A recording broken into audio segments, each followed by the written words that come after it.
বন্ধুরা, আমরা এখন যাচ্ছি সাজেক রোডে, আছি দিঘিনালায়। এই দিঘিনালা রোডে, দিঘিনালার এই মনোরম সড়কটি আজকে আপনাদের দেখানোর চেষ্টা করব। দেখতে পাচ্ছেন এখানে কি ঝুঁকিতে গাড়ি চালানো লাগে। হঠাৎ করেই বিভিন্ন বাঁকে গাড়ি চলে আসে। অল্প একটু আগেই আপনারা এই বিষয়টি দেখতে পেরেছেন। একদম ছোট একটি রাস্তা, চিপা রাস্তা বললেই চলে, এবং দুপাশে খুব মনোরম পরিবেশ। এখানে যতটুকু চোখ যায় শুধু সবুজের সমারোহ। যারা সাজেক আসতে চান তারা ঠিক এই সড়কটি হয়ে আপনাদের সাজেক যাওয়া লাগে। আমরা আছি এখন দিঘিনালার 8 মাইল ক্রস করে সড়কে দিঘিনালা বাজারের উদ্দেশ্যে আমরা যাচ্ছি, এবং এই মনোরম দৃশ্যটি আপনাদের দেখানোর চেষ্টা করছি, এবং খুবই মারাত্মক ভয়ঙ্কর একটি রাস্তার সাথে আপনাদের পরিচয় করিয়ে দিচ্ছি। দেখতে পাচ্ছেন কি ভয়ঙ্কর রাস্তা। এখানে একদম ছোট একটি রাস্তা বললেই চলে। একদম যে কোনো মুহূর্তে এখানে গাড়ি হানা দেয়, এবং প্রত্যেকটি বাঁক যেন এক একটি মরণ ফাঁদের মতো অবস্থা তৈরি করে রেখেছে।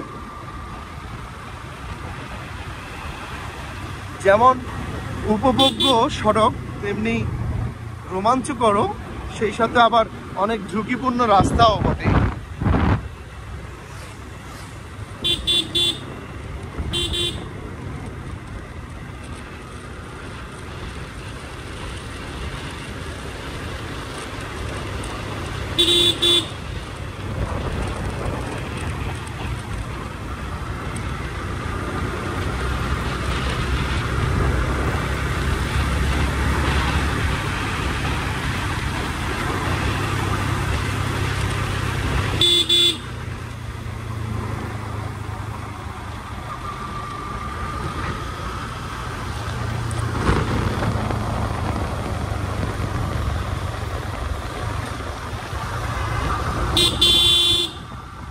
দেখুন, ওদিক থেকে যখন গাড়ি আসে তখন একদমই গাড়ি দেখা যায় না বললেই চলে।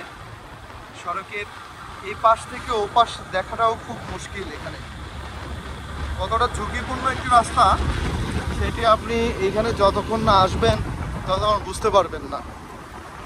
তবে রোমাঞ্চেও কিন্তু ভরপুর এই সড়ক।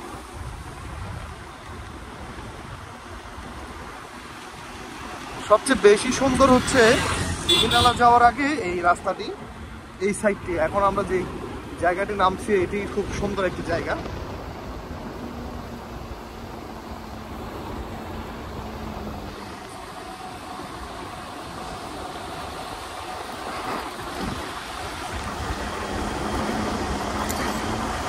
একটি বাঁকের পর আরেকটি বাঁক দেখা খুব মুশকিল, এবং দেখতে পাচ্ছেন রাস্তাগুলো কেমন।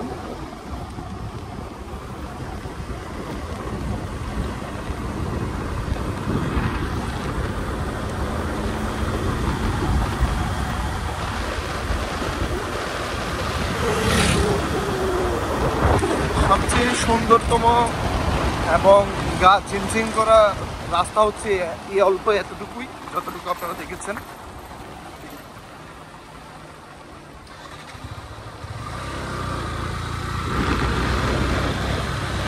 উঁচু নিচু পাহাড়ি পথ বেয়ে আমরা যাচ্ছি দিঘিনালায়।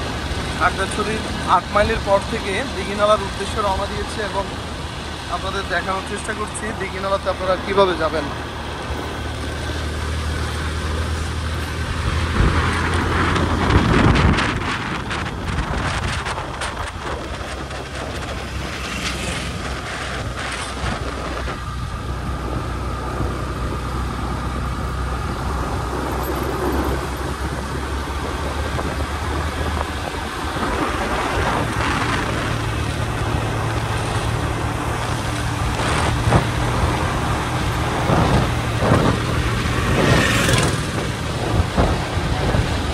কোথাও টিলাভূমি, কোথাও সমতল, দুইটিরই মিশ্রণ রয়েছে দিঘিনালায়। এবং এটি হচ্ছে যে দিঘিনালার প্রধান সড়ক।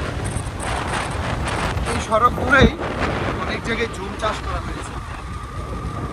জুমের পাহাড়গুলো আপনাদেরকে একটু দেখাই। চাষ করা হয়েছে।